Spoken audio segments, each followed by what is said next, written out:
Good morning, students.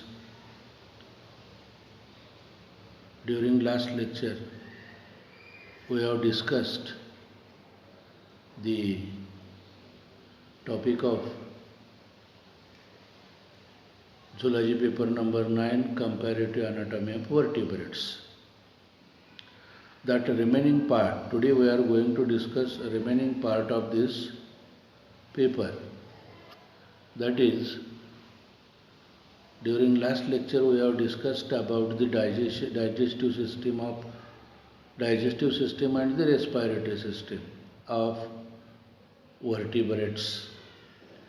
Today, friends, we are going to discuss the circulatory system. In that circulatory system, that components are evolution of heart and aortic arches.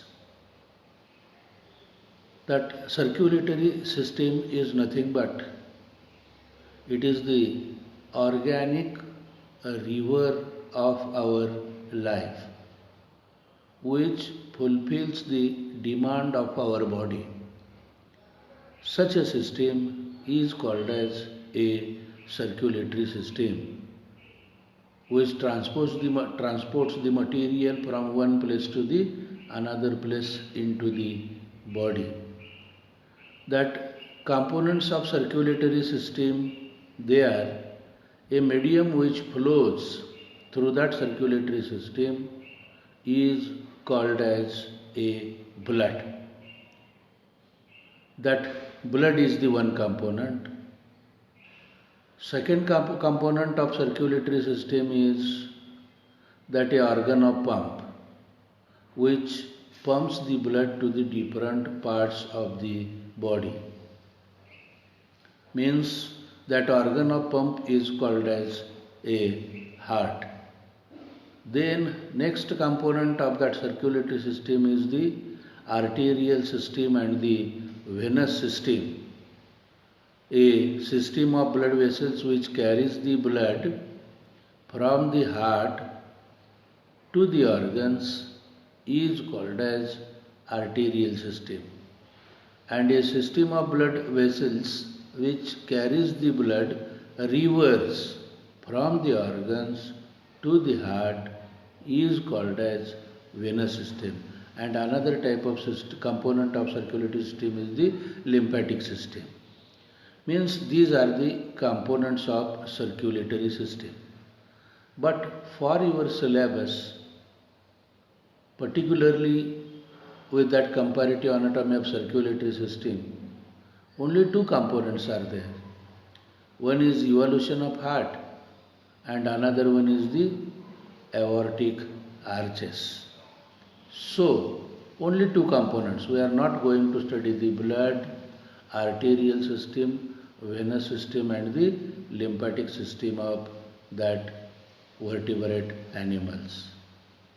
In this topic, only we are going to study the heart of all vertebrate animals, that is fish, amphibians, reptiles, aves and the mammals.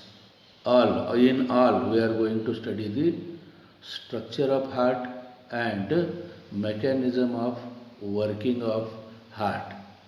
So that heart is a main organ which pumps the blood. Main function of that heart is which pumps the blood to the different parts of the body and always keeps the blood in rotation, always keeps the blood in circulating, that is circulating throughout the body.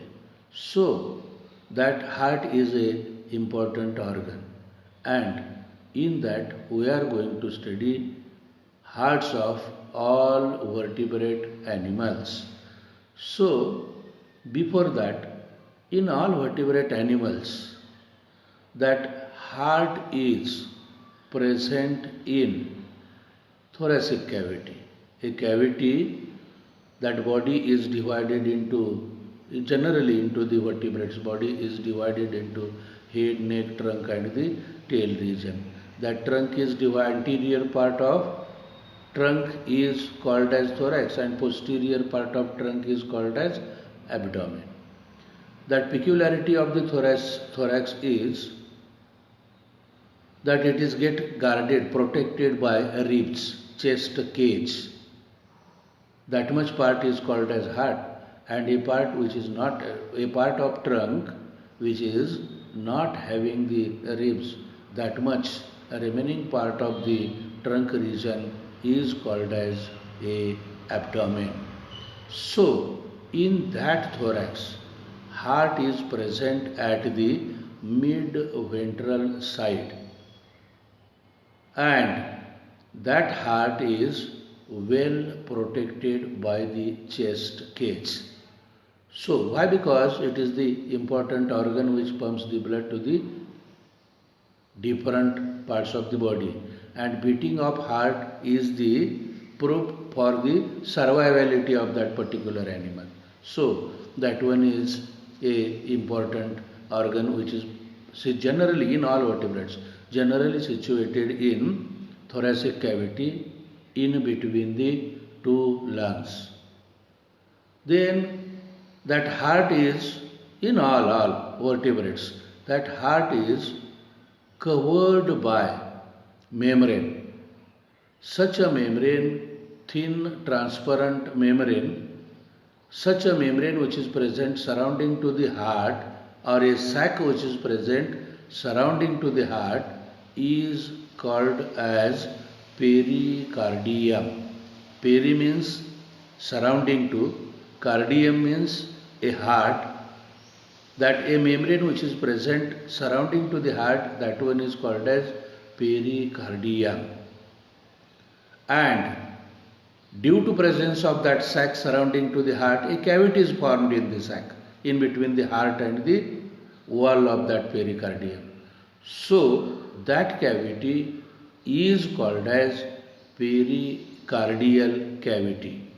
Means a cavity which is present in between the pericardium and the heart is called as pericardial cavity. And that pericardial cavity is not empty, it is filled with a fluid.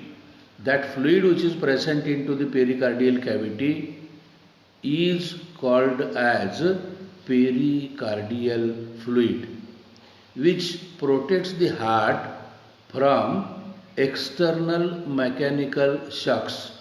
That mechanical shocks, these are get absorbed into that fluid, and that heart it is get protected from the mechanical shocks. That is a function of pericardial fluid. Second function of that pericardial fluid is it acts as a lubricant. Means for the easy movement of that heart, that is beating of contraction and relaxation of heart, that pericardial fluid acts as a what it is, that a sticky fluid or a fluid, due to which a friction not takes place in between the pericardial cavity and the heart. So such pericardial fluid is present into the pericardial cavity. Then posteriorly that pericardium it is get attached with the wall of diaphragm, due to which that heart is kept in position. So such that where the heart, that heart is present particularly into the thoracic cavity in between the two lungs. Then that heart is, it is made up of a special type of tissue. Wall of heart consists a special type of tissue. That tissue is called as cardiac tissue. And that cardiac tissue is a very specialized, because it contracts and relaxes throughout the life.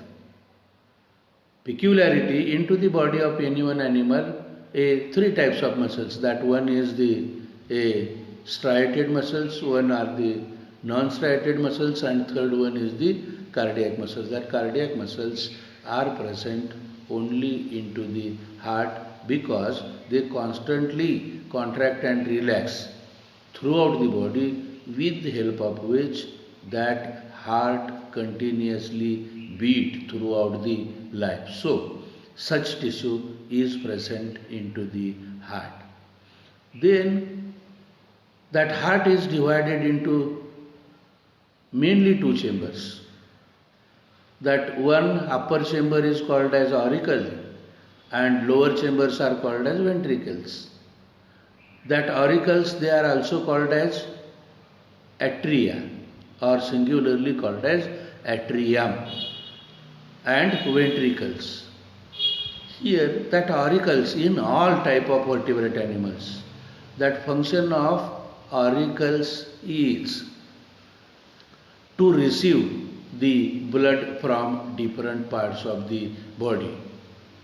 That veins of venous system, they opens into the auricles and carries that blood from the different organs of the body to the heart.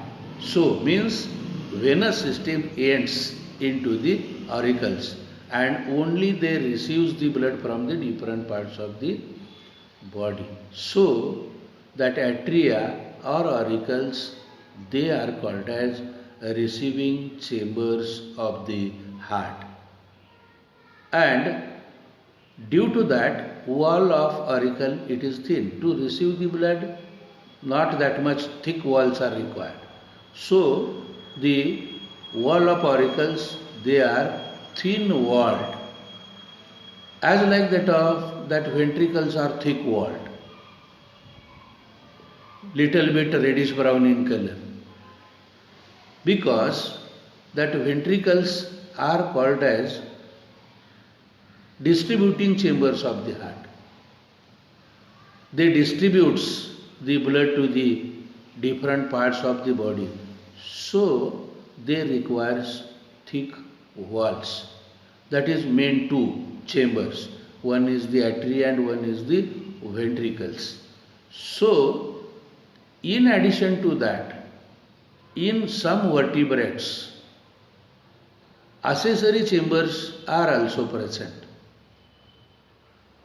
That accessory means attached chambers either with the auricles or the ventricles. Such chambers of heart, they are called as accessory chambers of the heart. They are not true chambers. They are simply attached or accessory chambers of the heart. That accessory chambers are maybe conus arteriosus, maybe bulbus arteriosus, maybe truncus arteriosus. They are present in different vertebrate animals that we are going to discuss at the time of detailed study of this topic. So that these are the accessory chambers. One more accessory chamber is that bulbus arteriosus, conus arteriosus, truncus arteriosus. These accessory chambers are attached with the ventricles. And with that atria or the auricles, one chamber is attached.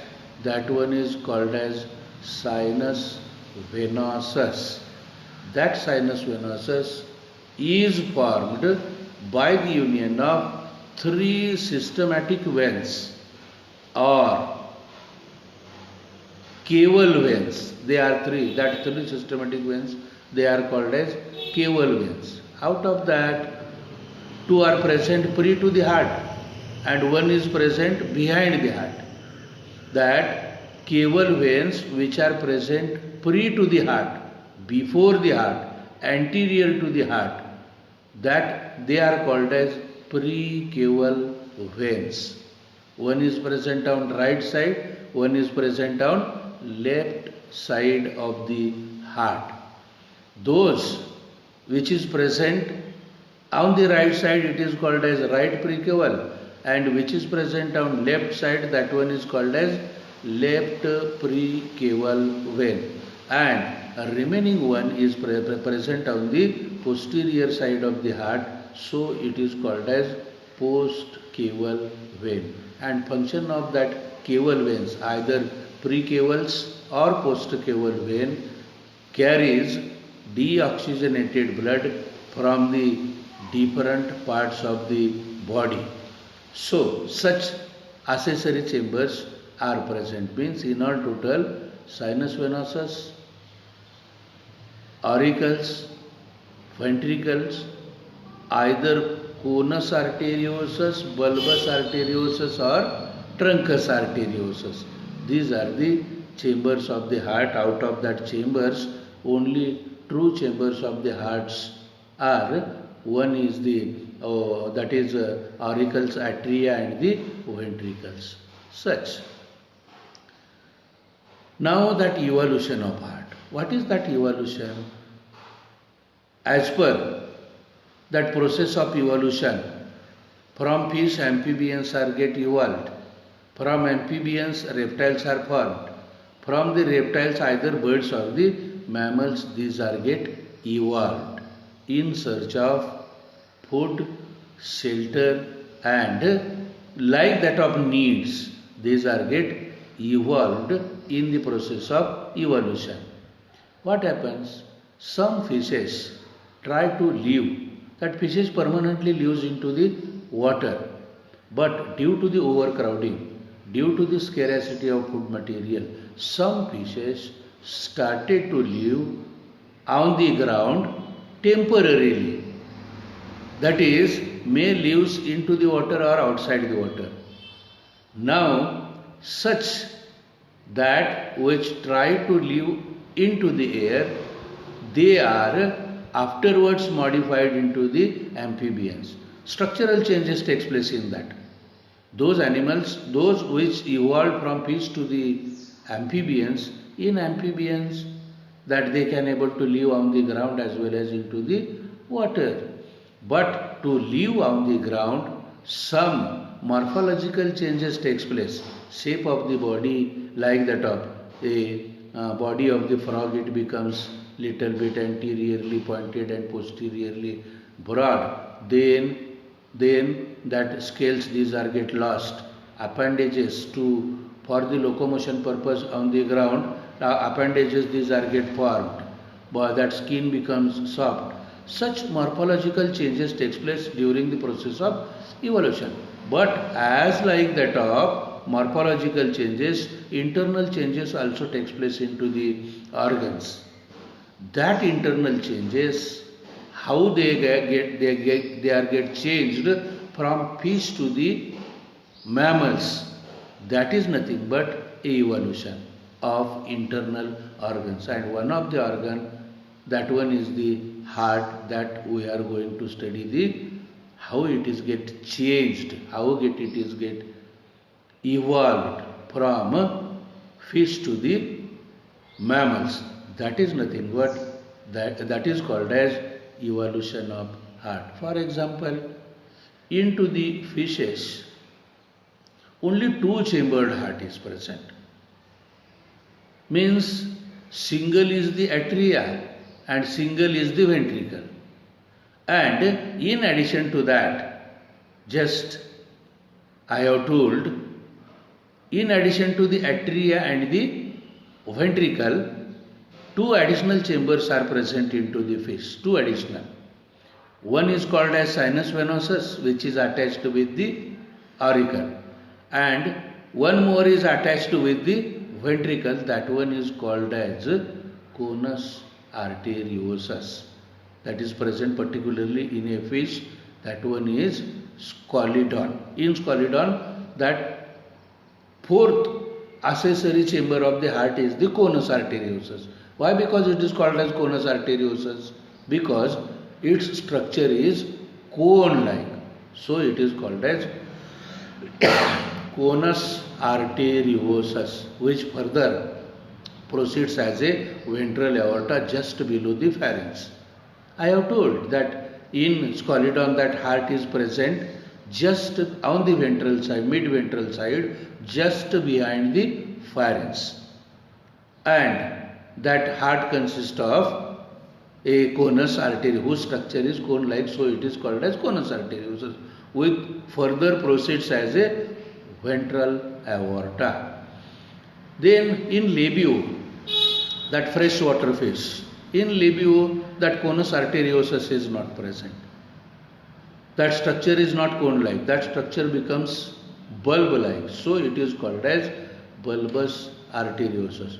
That trunk over here, conus arteriosus and bulbous arteriosus, these chambers are present into the fish. Out of that four, in fish, out of that four, sinus venosus and conus arteriosus, these are not true chambers of the heart.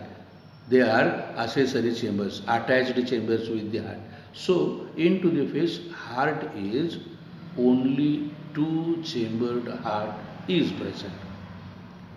Single is the auricle, single is the ventricle. In amphibians, but peculiarity of heart of that Scalodon is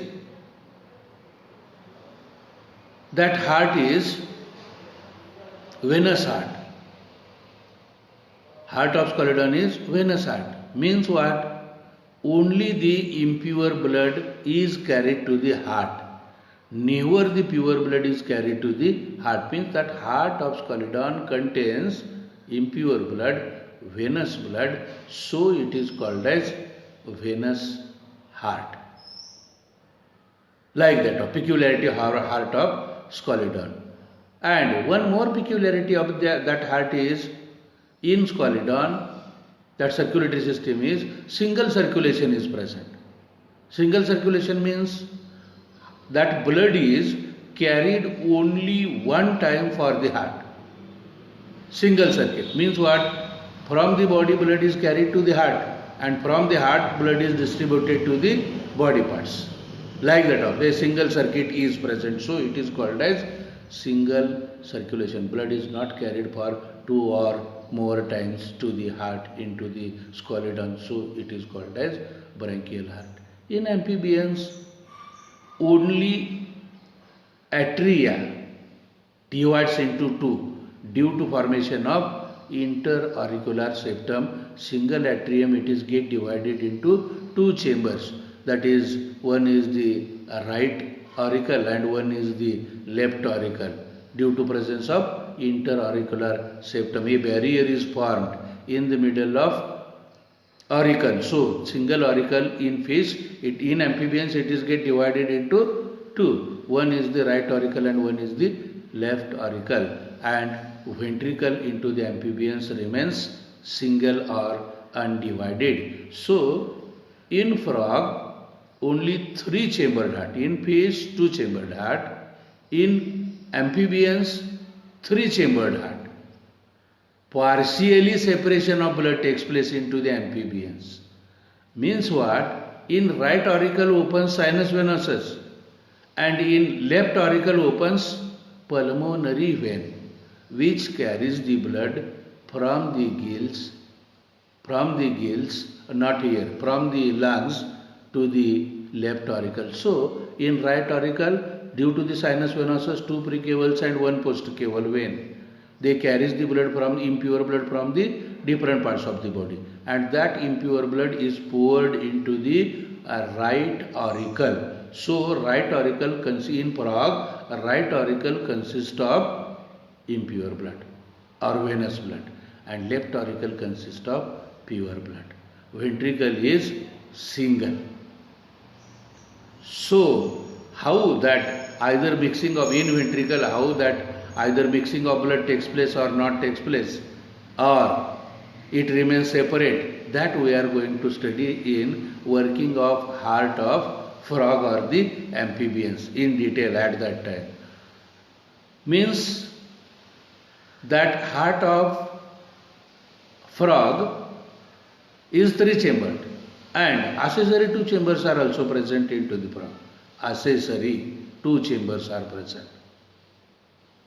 That accessory two chambers are, one is the sinus venosus, which opens into the right auricle. From ventricle, that ventricle opens into the truncus arteriosus. As like the top we have little bit discussed. In labio, that bulbous arteriosus. In Scalodon, that conus arteriosus. Bulbous why? Bulb-like structure. Conus why? cone-like structure. Here in frog, that conus arteriosus, it is get evolved, it is get changed into truncus arteriosus. Why? Because it is get formed by the trunk-like structure, so it is called as truncus arteriosus. Very interesting topic. In detail, we are going to study at the time of that topic. So, what that up to the amphibians. Now, in reptiles, that sinus venosus, it is get reduced. That in reptiles also, that incomplete four-chambered heart is present. Incomplete means auricles are completely divided due to presence of a partition, that is interauricular septum. Auricles are get separated into right and left auricle. But ventricle is, in reptiles, ventricle is partially divided. Not complete interventricular partition is present in that reptiles. Some gap remains, some opening remains, some one hole remains in between the auricle and the ventricle. So it is called as incompletely four-chambered heart. Peculiarity of heart of that Calotis is sinus venosus is reduced, but that truncus arteriosus, that trunks, these are get separated. Here only one accessory chamber is present in reptiles. That one is sinus venosus, which is also very less developed. That is a reduced one as compared to the amphibians and fishes, like that. So that in reptiles such incomplete three-chambered heart is present. Now in aves and the mammals, complete four-chambered heart is present.